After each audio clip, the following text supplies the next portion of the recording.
Hello दोस्तों, ये है आपकी पेडागोजी मास्टर सीरीज की क्लास नंबर 9 और आज का आपका टॉपिक है factors affecting stages of development. जो विकास है उसको प्रभावित करने वाले कौन कौन से कारक हैं जो उसे प्रभावित करते हैं, इसके बारे में आज हमें जानना है। ठीक है, तो ये पीएम सीरीज का जो चैप्टर नंबर चल रहा था, मैं आपको बता दूं कौन सा चैप्टर है। ये ग्रोथ एंड डेवलपमेंट वाला चैप्टर हम पढ़ रहे हैं और शुरू से लेकर अभी तक मैंने आपको बहुत सारी चीज़ें यहाँ पर एक्सप्लेन कर ली हैं।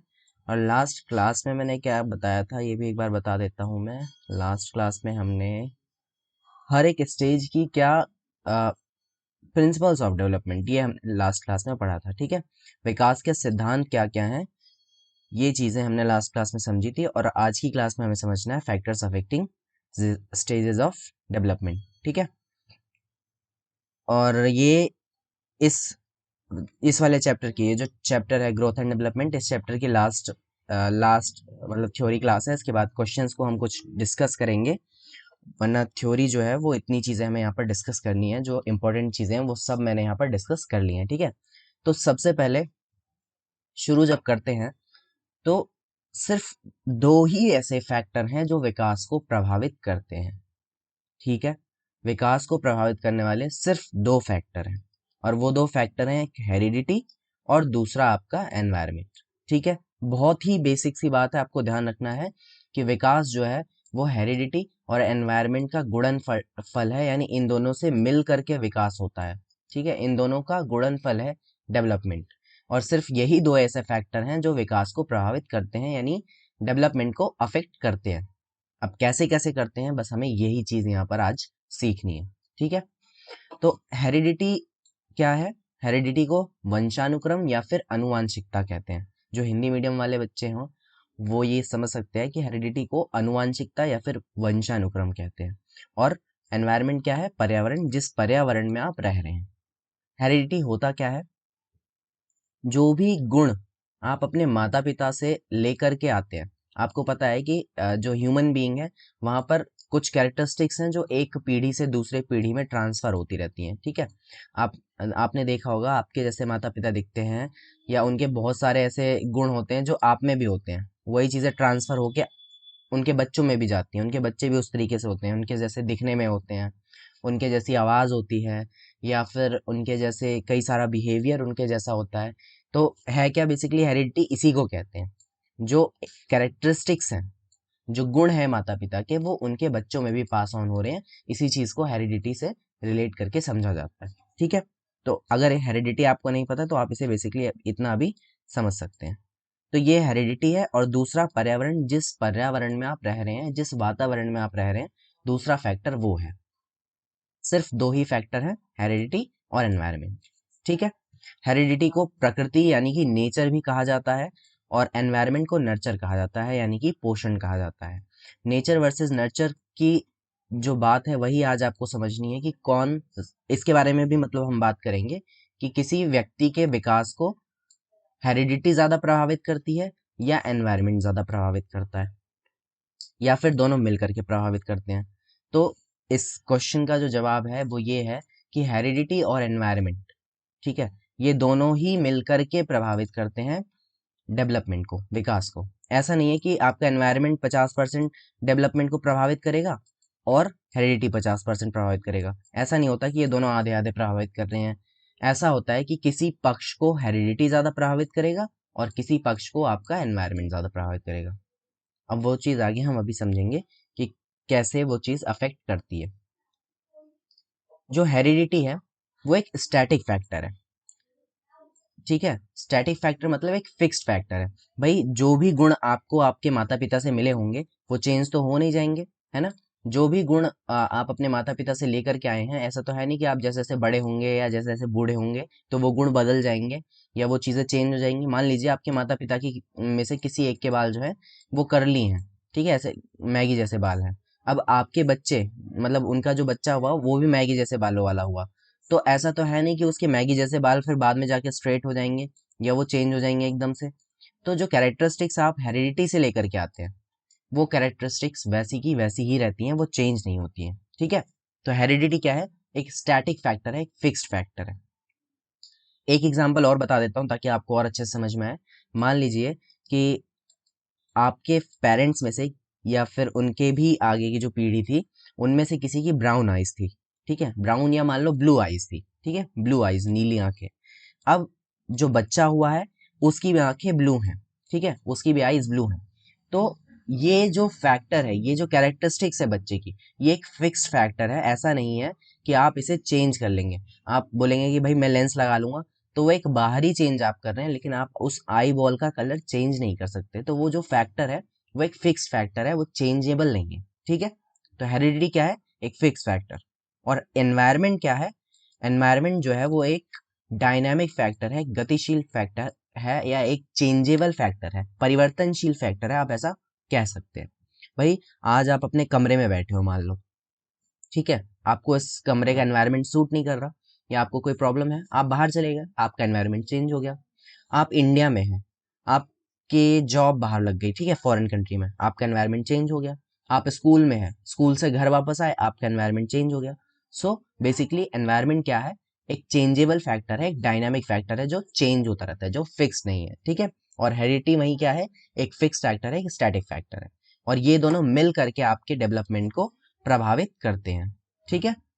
और कहीं किसी पक्ष में हेरिडिटी ज्यादा प्रभावित कर रहा होगा और कहीं किसी पक्ष में आपका एनवायरनमेंट ज्यादा प्रभावित कर रहा होगा। अब इनको दो नामों से जाना जाता है, जैसे कि मैंने अभी आपको बताया, नेचर और नर्चर। नेचर क्या है? नेचर जो है वो हेरिडिटी से ही रिलेटेड है, हेरिडिटी ही आप इसे मान सकते हैं। और नर्चर का मतलब आप एनवायरनमेंट समझ सकते हैं, ठीक है। नर्चर मतलब एनवायरनमेंट और नेचर मतलब हेरिडिटी। हेरिडिटी यानी कि आनुवांशिकता कहते हैं इसे हिंदी में, आनुवांशिकता। और नर्चर यानी कि पोषण, यानी पर्यावरण, ठीक है। अब ये किस किस चीज से जुड़ा हुआ है? ये जुड़ा है जीन से, या फिजिकल अपीयरेंस, और पर्सनैलिटी कैरेक्टरिस्टिक्स, यानी किसी व्यक्ति की पर्सनैलिटी कैसी है, उसका व्यक्तित्व कैसा है, उसके व्यक्तित्व में क्या क्या कैरेक्टरिस्टिक्स हैं, उसका शारीरिक संरचना उसकी कैसी है, वो दिखने में कैसा है। तो ये सारी चीजें किससे जुड़ी हुई हैं? ये सब की सब नेचर यानी कि हेरिडिटी यानी अनुवांशिकता से जुड़ी हुई हैं, ठीक है। ये उससे ज्यादा प्रभावित होती है। आपने सुना भी होगा कि जो ये बच्चा है ये अपने पापा की तरह दिखता है, या ये अपने मम्मी की तरह दिखता है, ठीक है। तो वो क्या है? जो फिजिकल अपीयरेंस है वो उनके पेरेंट्स से मैच हो रहा है, क्योंकि वो चीज उनके पेरेंट्स से ही ट्रांसफर होकर उनमें आई है, ठीक है। मान लो पेरेंट्स जो हैं वो थोड़े मोटे शरीर के हैं, मतलब उनका जो बॉडी का शेप है वो ऐसे मोटा मोटा सा है, ठीक है, वो मोटे मोटे दिखते हैं। तो बच्चा भी मान लो वैसा ही दिख रहा है, तो क्या है वो उससे प्रभावित होकर के उनकी कैरेक्टरिस्टिक्स उसमें आई हैं। अगर पेरेंट्स स्किनी है या एकदम पतले दुबले कह सकते हैं आप, ऐसे हैं, तो हो सकता है बच्चा भी वैसा हो। तो मतलब ये चीज़ें जो है फिजिकल अपीयरेंस और पर्सनैलिटी वगैरह, ये कैरेक्टरिस्ट हेरिडिटी से ज़्यादा प्रभावित होती है, ठीक है, नेचर से ज़्यादा प्रभावित होती है। वहीं childhood experiences, how we raised, यानी कि आप बड़े कैसे हुए हैं, आपका पालन पोषण कैसा हुआ है, आपको बचपन में कितना प्यार मिला है, आपका डेवलपमेंट जो है बचपन का जो टाइम पीरियड है उसमें आपको कैसे रखा गया है, कैसा एनवायरनमेंट आपको मिला है, कैसा सराउंडिंग मिला है, आपके आसपास कैसा कल्चर रहा है, ठीक है, किस तरह के लोग आपके आसपास रहे हैं, ये सब चीज़ें किससे जुड़ी हुई हैं? ये सब चीज़ें जुड़ी हुई हैं आपके एनवायरनमेंट यानी कि पर्यावरण से, ठीक है। तो ये दो बातें हैं, नेचर और नर्चर। नेचर से कौन कौन सी चीज़ें जुड़ी हैं ये मैंने आपको बताया, और नर्चर से कौन कौन सी चीज़ें जुड़ी हैं ये भी मैंने आपको यहाँ पर बताया। अब एक बात और है, जब हेरिडिटी की बात हम करते हैं, ठीक है, मैं आपको कब से बता रहा हूँ कि आपके माता पिता के जो गुण हैं वो आप में ट्रांसफर होकर के आते हैं, ठीक है। ये बात हम कब से कर रहे हैं कि आपके माता पिता के गुण ट्रांसफर होकर के वही गुण उनके बच्चों में भी आ जाते हैं। बट ये होता कैसे है, थोड़ा सा इसे समझ लेना भी आपके लिए जरूरी है, ठीक है। तो सबसे पहले तो ये जानेंगे कि जो हेरिडिटी की जो सबसे बेसिक यूनिट है, ठीक है, अनुवांशिकता की जो सबसे बेसिक यूनिट है वो है जीन्स, ठीक है। जीन्स जो आप पहनते नहीं हैं, जीन्स वो होते हैं केमिकल मटेरियल्स जिनसे कैरेक्टर्स, जिनके अंदर कैरेक्टरिस्टिक्स जो गुण हैं वो कोडेड होते हैं पहले से, ठीक है, वो कोडेड होते हैं और वो ही आपके आगे फिर ट्रांसफर होते हैं बच्चों में, ठीक है। तो जीन्स क्या है? एक बेसिक यूनिट है हेरिडिटी यानी अनुवांशिकता की। अब जो ये जीन्स हैं ये ट्रांसफर होते हैं क्रोमोसोम्स के थ्रू, ठीक है। क्रोमोसोम्स को हम हिंदी में कहते हैं गुणसूत्र। गुणसूत्र क्या है? मैं आपको दिखाता हूँ। ये इस तरीके से हर एक ह्यूमन बीइंग में गुणसूत्र पाए जाते हैं, ठीक है। एक मान लो केमिकल मटेरियल एक तरीके से, ये हर एक ह्यूमन बीइंग में पाया जाता है और इनकी जो संख्या होती है वो होती है 23 पेयर्स। ठीक है, ये 23 पेयर्स होते हैं जो हर एक ह्यूमन बीइंग में पाए जाते हैं, चाहे वो मेल हो चाहे फीमेल हो। ठीक है, चाहे मेल हो या फिर चाहे फीमेल हो, हर एक इंडिविजुअल में 23 पेयर ऑफ क्रोमोसोम्स पाए जाते हैं और इन क्रोमोसोम्स के अंदर बहुत सारे जीन्स एनकोडेड होते हैं। ठीक है, समझ में आए, बहुत बेसिक सी बात है कि ये क्रोमोसोम्स हैं, 23 क्रोमोसोम्स, और इनके अंदर बहुत सारे जीन्स एनकोडेड होते हैं और उन जीन्स में आपकी कैरेक्टरिस्टिक्स होती हैं। मान लो आपके आंखों का रंग है तो वो मान लो इस वाले में एनकोडेड है, आपके बालों का रंग है तो मान लो वो इसमें एनकोडेड है, आपके हाथ पैर लंबे हैं तो वो इसमें एनकोडेड है, आपके नाखून गोल गोल हैं या लंबे लंबे हैं तो वो इसमें एनकोडेड है। मतलब आपकी बॉडी की एक एक कैरेक्टरिस्टिक्स जो है वो अलग अलग क्रोमोसोम में इस तरीके से सेट करके रखी होती है। ठीक है, तो हर एक ह्यूमन बीइंग में 23 जोड़े पाए जाते हैं, 23 पेयर्स ऑफ गुणसूत्र या फिर क्रोमोसोम्स पाए जाते हैं, और टोटल बोले तो टोटल 46 क्रोमोसोम्स होते हैं। ठीक है, हर एक ह्यूमन बीइंग में, चाहे मेल हो चाहे फीमेल हो। अब इसमें से जो 1 से लेकर के 22 तक के जो क्रोमोसोम होते हैं, ठीक है, 1 से लेकर के 22 तक के जो क्रोमोसोम के पेयर होते हैं वो बिल्कुल सेम होते हैं मेल में भी और फीमेल में भी। ठीक है, मेल में भी और फीमेल में भी 22 जो गुणसूत्र हैं वो एक जैसे होते हैं, बिल्कुल बराबर होते हैं। लेकिन जो 23वां गुणसूत्र होता है, जो 23वां पेयर होता है, वो कहलाता है सेक्स क्रोमोसोम, जो डिफरेंशिएट करता है, जिससे पता चलता है कि लिंग क्या होगा, लिंग निर्धारण करता है वो, कि वो जो 23वां क्रोमोसोम है उससे पता चलता है कि ये फीमेल है या मेल है। ठीक है, जो फीमेल्स होती हैं उनमें एक्स एक्स क्रोमोसोम पाया जाएगा, जो फीमेल होंगी उनमें एक्स एक्स क्रोमोसोम पाया जाएगा, और जो मेल होंगे उनमें एक्स वाई क्रोमोसोम पाया जाएगा। ठीक है, फीमेल्स में एक्स एक्स क्रोमोसोम और मेल्स में एक्स वाई क्रोमोसोम। इतनी बात आपको समझ में आ गई कि 22 जो जोड़े हैं वो बिल्कुल सेम है मेल में भी और फीमेल में भी, लेकिन जो 23वां जोड़ा होता है, 23वां गुणसूत्र जो है, 23वां क्रोमोसोम जो है, वो मेल और फीमेल में अलग अलग होता है, और फीमेल में होता है एक्स एक्स और मेल में होता है एक्स वाई। ठीक है, अब जब मान लीजिए ये हैं आपके मदर, ठीक है, ये है मदर और ये है आपके फादर, ये है मदर और ये है फादर। अब जब इनसे इनका नेक्स्ट जनरेशन होगा और नेक्स्ट जो ऑफ स्प्रिंग होगी वो मेल होगी या फीमेल होगी, वो कैसे डिसाइड होता है, इस चीज को भी आपको थोड़ा सा समझना होगा। अब जो फीमेल है उसके पास तो 2 ही क्रोमोसोम है ना, मतलब उसके पास जो क्रोमोसोम है वो तो एक्स एक्स क्रोमोसोम है, वो यानी कि एक्स एक्स ही है उसके पास, और जो मेल है उनके पास एक्स वाई है। अब दोनों से एक एक क्रोमोसोम ट्रांसफर होता है, फीमेल से तो एक्स ही आएगा क्योंकि उसके पास एक्स ही है, फादर से अगर एक्स आया तो ये मिल करके फिर से एक्स एक्स बना, और एक्स एक्स आपको क्या बताया था मैंने, एक्स एक्स बताया था, यानी कि फीमेल डॉटर यहाँ पर पैदा होगी। ठीक है, उसी तरीके से एक और केस जो होगा, फीमेल से तो एक्स ही आएगा और मेल से अगर वाई आया तो क्या बना, एक्स वाई बना। अब एक्स वाई क्या होता है, मेल होता है, यानी कि मेल डॉटर हुआ, यानी कि लड़का हुआ।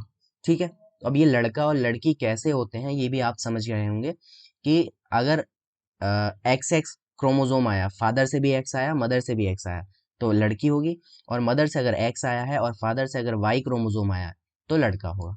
तो जो ये बहुत सारी हमारे समाज में आपको देखने को मिलता है कि अगर गर्ल चाइल्ड हो रही है तो फिर मदर को परेशान किया जाता है या उनको बोला जाता है कि तुझे इस मतलब इनमें उनकी गलती ठहराई जाती है। तो यहाँ से आप देख सकते हैं कि फीमेल की तो इसमें कोई गलती हो ही नहीं सकती, क्योंकि उनका तो एक्स एक्स क्रोमोसोम है, तो हर एक केस में चाहे मेल चाइल्ड हो चाहे फीमेल चाइल्ड हो, उनका तो एक्स क्रोमोसोम ही आया है।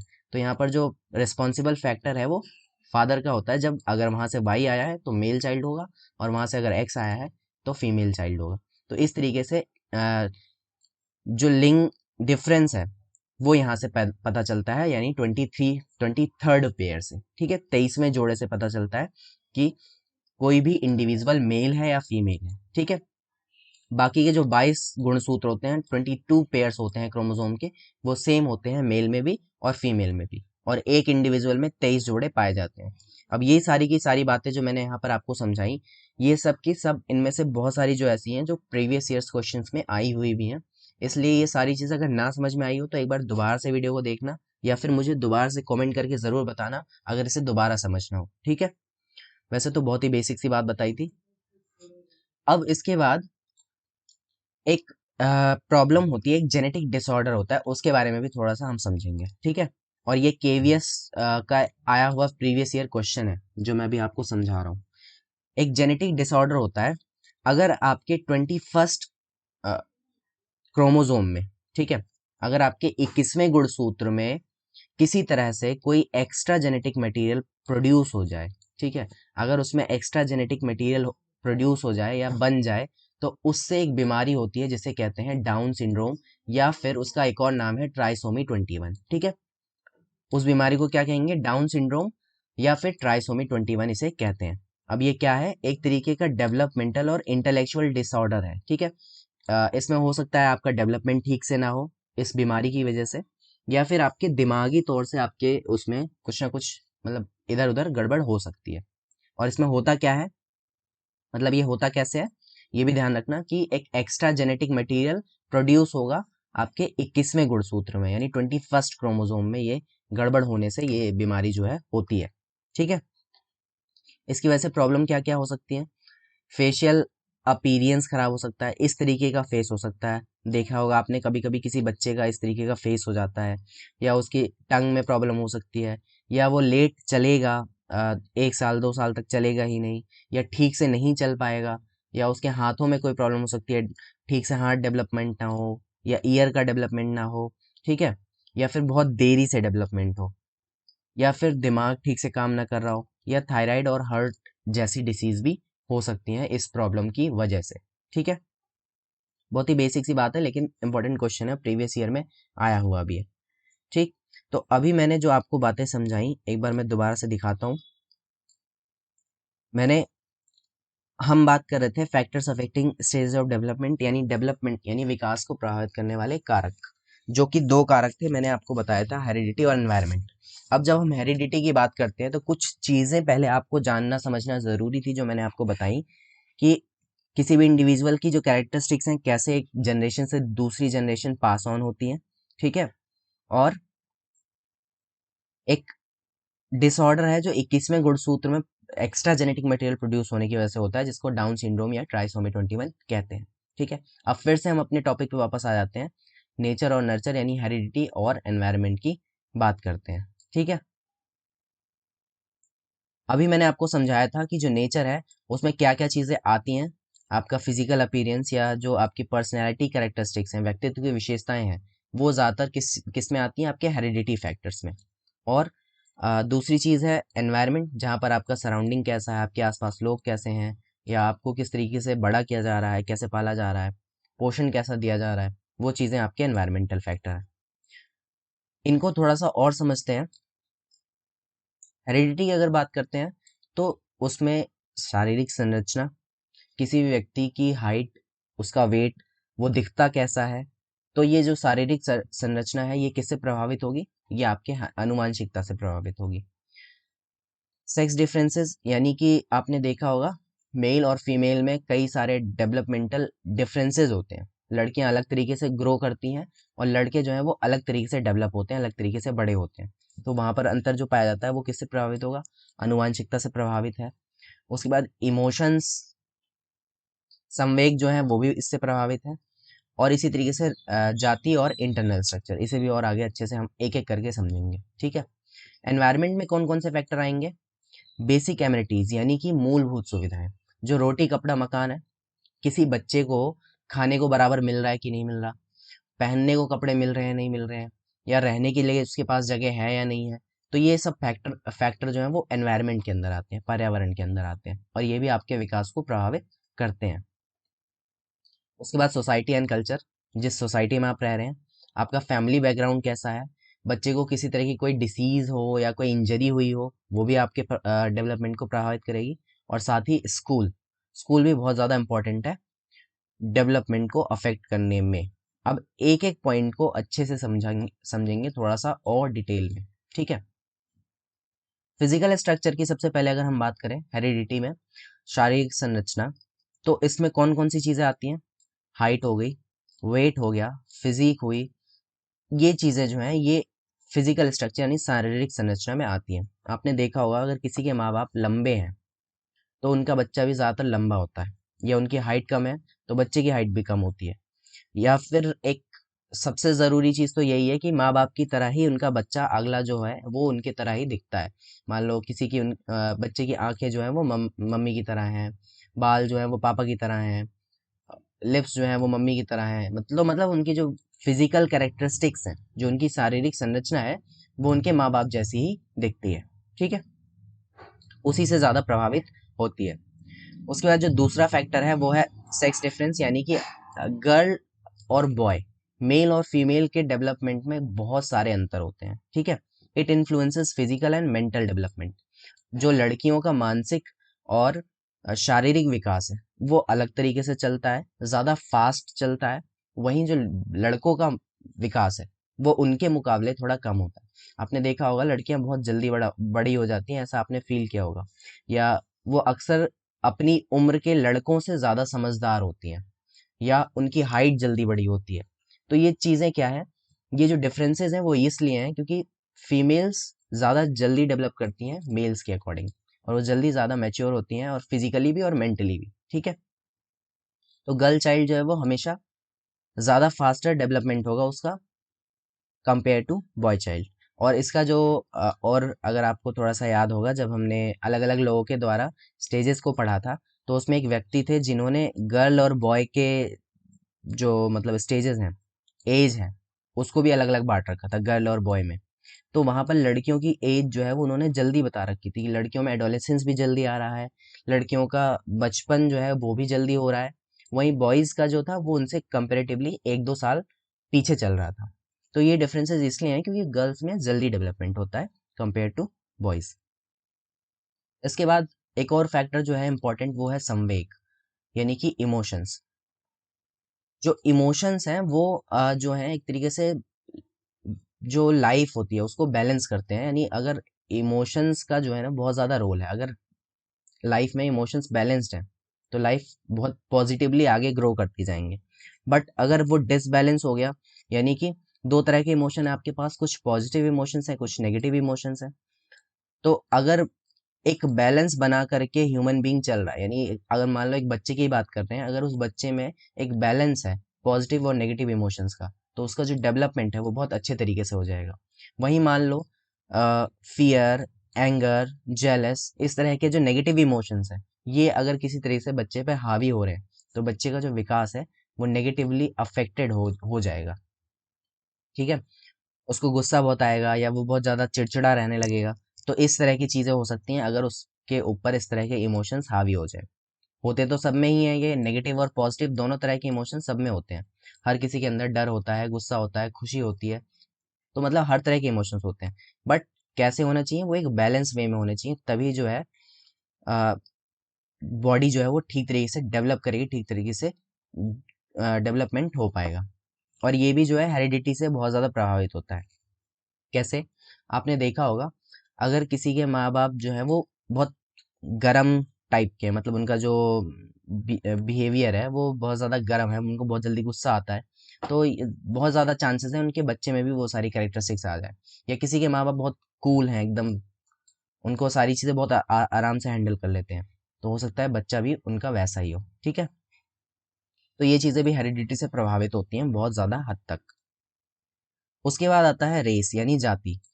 According to anthropology, children of different races differ in their development. अलग अलग तरह के जो जाति हैं या अलग अलग जगह के जो लोग हैं, उनमें डेवलपमेंटल डिफरेंसेस देखने को मिलते हैं।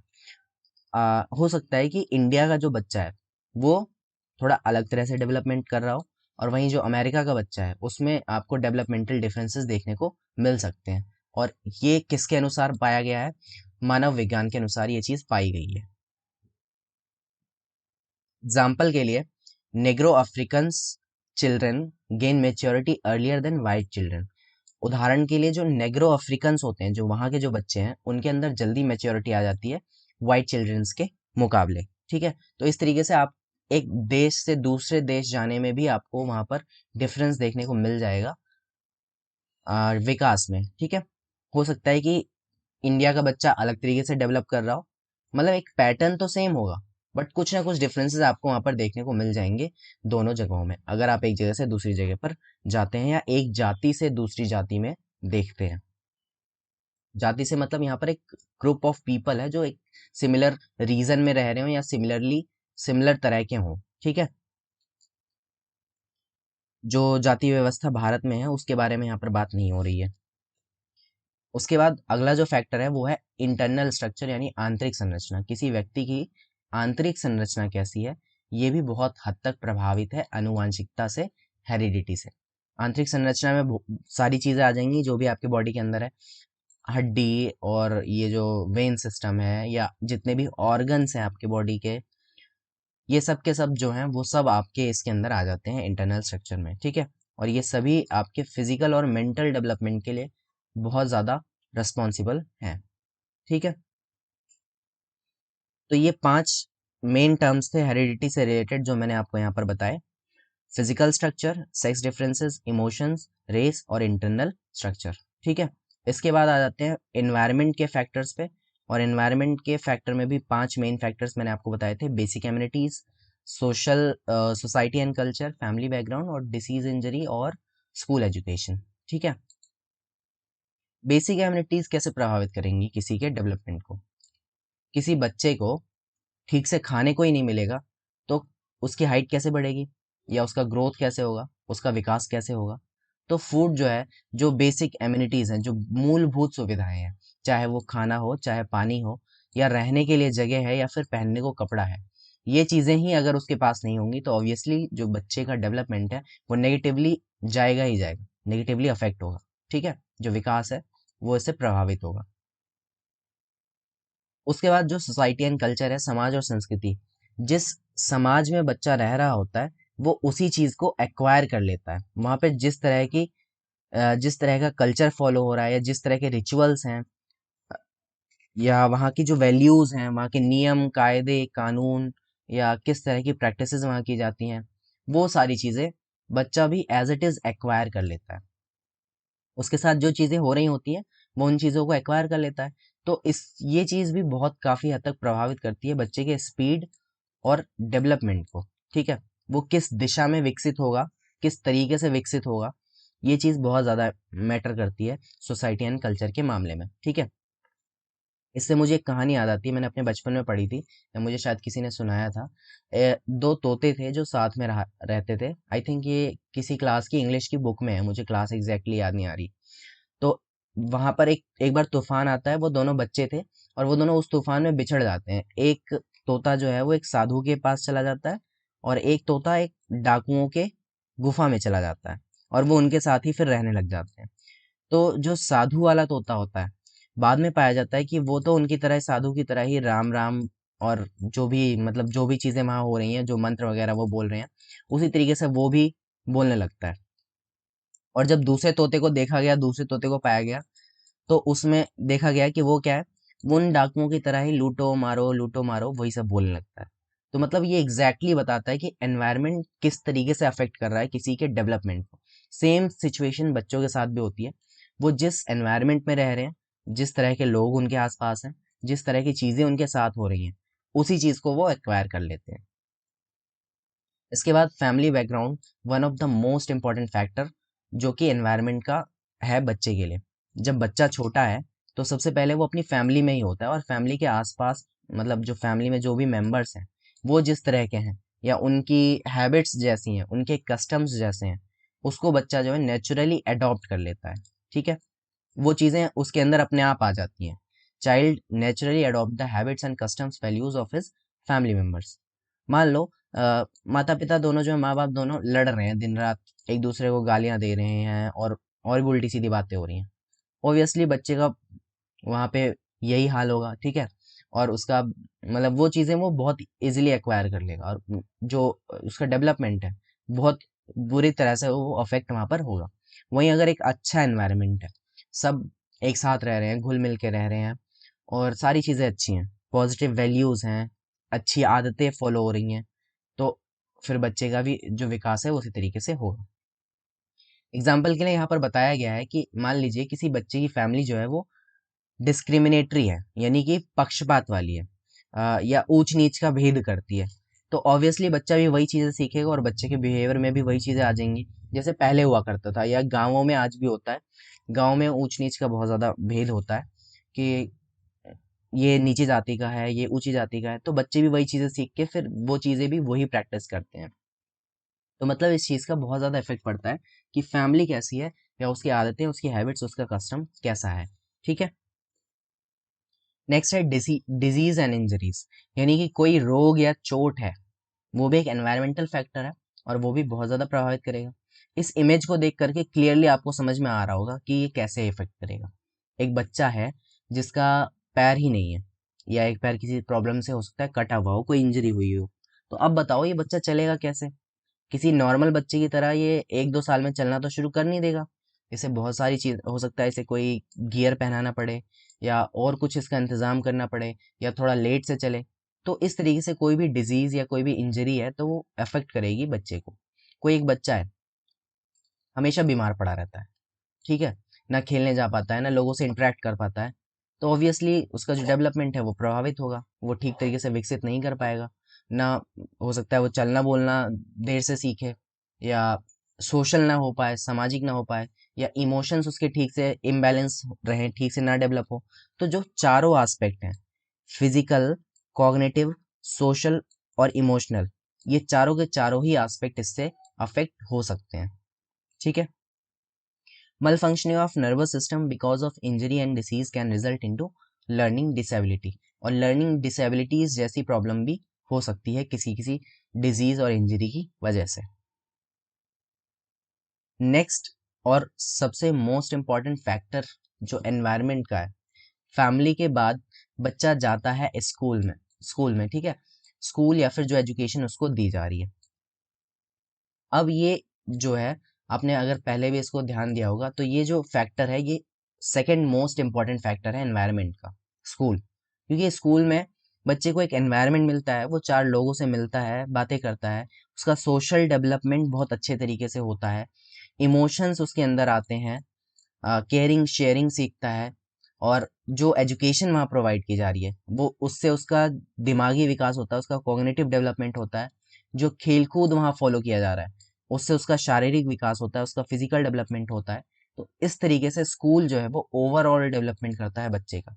वहीं अगर स्कूल में डिफेक्टिव करिकुलम ठीक से ना बना हो, टीचिंग एड्स के द्वारा टीचर ना पढ़ा रहे हो, ज़्यादा ध्यान ना दे रहे हो बच्चे पर, कोई भी एक्टिविटी ना हो रही हो स्कूल में, उन्हें भाग दौड़ कूद दिमागी एक्टिविटीज़ ना दी जा रही हो, प्रॉपर डिसिप्लिन ना फॉलो कराया जा रहा हो, तो ऑब्वियसली ये सारी की सारी चीज़ें एक नेगेटिव पॉइंट हो जाएगा बच्चे के विकास के लिए। क्योंकि स्कूल जो है वो एक ऐसी जगह है जो एक साथ बच्चे में सारी चीज़ें डेवलपमेंट कर रही है। Physical development, social development, emotional development, cognitive development, सब एक साथ डेवलपमेंट हो रहा है। पूरा बच्चा जो है पूरी तरह से वहाँ तैयार हो रहा है, परिपक्व हो रहा है। तो इसलिए स्कूल का जो है बहुत इंपॉर्टेंट रोल है एनवायरमेंटल फैक्टर में। ठीक है। सो एनवायरनमेंट के मैंने आपको 5 फैक्टर्स बताए: basic amenities, society and culture, family background, disease और स्कूल। ठीक है। और इसी तरीके से मैंने हेरिडिटी के 5 फैक्टर्स आपको बताए थे। अब एक छोटी सी चीज और समझनी है हमें यहाँ पर: interaction of heredity and environment. 2 terms होते हैं, जीनोटाइप और फिनोटाइप। हिंदी वाले घबराए नहीं, हिंदी में भी इसे जीनोटाइप और फिनोटाइप ही कहते हैं। ठीक है। जीनोटाइप ये हो गया और फिनोटाइप ये हो गया। तो जीनोटाइप और फिनोटाइप होता क्या है, बस ये और समझना है आपको आज की इस क्लास में। जब पेरेंट से क्रोमोसोम्स के थ्रू या फिर डीएनए के थ्रू ट्रांसमिशन होता है और उनकी जो कैरेक्टरिस्टिक्स हैं बच्चे में जाती हैं, वो कहलाता है जीनोटाइप। ठीक है। बहुत ही बेसिक सी बात मैंने आपको बताई। एक व्यक्ति की जेनेटिक कैरेक्टरिस्टिक्स उसके नेक्स्ट जनरेशन में पास ऑन हो रही है, ठीक है, उनके बच्चों में पास ऑन हो रही है, तो वो कैरेक्टरिस्टिक्स कहलाती हैं जीनोटाइप। ठीक है। अब वो कैरेक्टरिस्टिक्स कैसे एक्सप्रेस हो रही हैं वो कहलाता है फिनोटाइप। एग्जाम्पल के लिए, मतलब कि मान लो एक बच्चा है जो बहुत ज्यादा गोरा है, ठीक है, एकदम गोरा सा, सफेद कलर का है बिल्कुल, और उसे ले गए अफ्रीका उसे ले गए अफ्रीका, और वहां पे जो क्लाइमेट था उस क्लाइमेट की वजह से बच्चे का जो रंग है वो ब्राउन हो गया, या वो थोड़ा सा डार्क हो गया, वो थोड़ा सा डल हो गया। तो वो चीज जो वो गोरा था वो क्या था, वो था उसका जीनोटाइप। अब जो एनवायरनमेंट की वजह से जो उसमें जो चेंज आया वो कहलाएगा उसका फिनोटाइप। ठीक है, बहुत ही आसान सी बात है। जो भी कैरेक्टरिस्टिक्स आपके जीन्स में है वो जीनोटाइप है, और उन कैरेक्टरिस्टिक्स में अगर एनवायरनमेंट की वजह से कोई बदलाव आ जाता है तो वो कहलाएगा फिनोटाइप। ठीक है, आपकी आंखों का रंग है ब्राउन। ठीक है, मान लो आपके कैरेक्टरिस्टिक्स में कोडेड है ब्राउन कलर। ठीक है, brown colour I, brown I colour coded है, और आपकी आंखें जो है वो हल्की ब्लैकिश नजर आ रही हैं, तो वो क्या हो गया, फिनोटाइप। और जो ब्राउन कलर कोडेड था वो हो गया आपका जीनोटाइप। एग्जाम्पल के लिए देखो उसमें बता भी रखा है डीएनए कोड्स एंड सीक्वेंसेस। जो भी कैरेक्टरिस्टिक्स आपके डीएनए में कोडेड हैं पहले से सीक्वेंसेस सेट हैं आपके डीएनए में, वो चीज़ें जीनोटाइप होती हैं। जैसे जीन्स एनकोडेड आई कलर, आपके जीन्स के अंदर आई कलर होगा, तो वो आई कलर क्या है, वो कहलाएगा जीनोटाइप। ठीक है, अब वो आई कलर बाहर दिखेगा कैसा, ब्राउन दिखेगा, ब्लैक दिखेगा, किस तरह का दिखेगा, वो चीज़ होगी आपकी फिनोटाइप। जो भी बाहर दिख रहा है वो सब आपका फिनोटाइप के अंदर आता है। ठीक है, तो ये हो गया आपका फिनोटाइप। ये देखो फिनोटाइप में मैंने यहाँ पर बता रखा है, जीनोटाइप के साथ जब एनवायरनमेंट मिल जाएगा तो वो हो जाएगा फिनोटाइप। ठीक है, बाकी ये चीज़ें अगर आप पढ़ना चाहो, यहाँ पे मैंने वही बात लिख रखी है कि एक चाइल्ड जो है वो फेयर स्किन कलर के साथ मान लो पैदा हुआ है। ठीक है, तो वो उसका जीनोटाइप हो गया। और अगर उसे किसी हार्श वेदर कंडीशन में ले जाएं जहाँ पर उसका जो कलर है वो डार्कर हो जाए, ठीक है, थोड़ा सा डार्क हो जाए, तो वो हो जाएगा फिनोटाइप। ठीक, तो बहुत ही बेसिक सी बात थी जीनोटाइप और फिनोटाइप आज की इस क्लास में। तो ग्रोथ एंड डेवलपमेंट का जो ये चैप्टर है, देखो टोटल 101 स्लाइड्स का ये चैप्टर है। मैंने 101 क्या 100 मान लो 100 पेजेस का ये चैप्टर था, जो लगभग 6 क्लासेस में हमने पूरा कवर किया, और डिटेल में एक एक चीज़ को हमने यहाँ पे डिस्कस किया है। अब चाहे केवीएस हो चाहे डीएसएस भी हो, कोई सा भी इससे ऊपर आपको और ज़्यादा मेहनत करने की ज़रूरत नहीं पड़ेगी। यहाँ पर सारी चीज़ें मैंने एकदम डिटेल में डिस्कस कर रखी हैं। खुद का फायदा मत करना अकेले अकेले शेयर ज़रूर करना इस चीज़ को। और मेरा आज गला भी बहुत ज़्यादा ठीक नहीं है।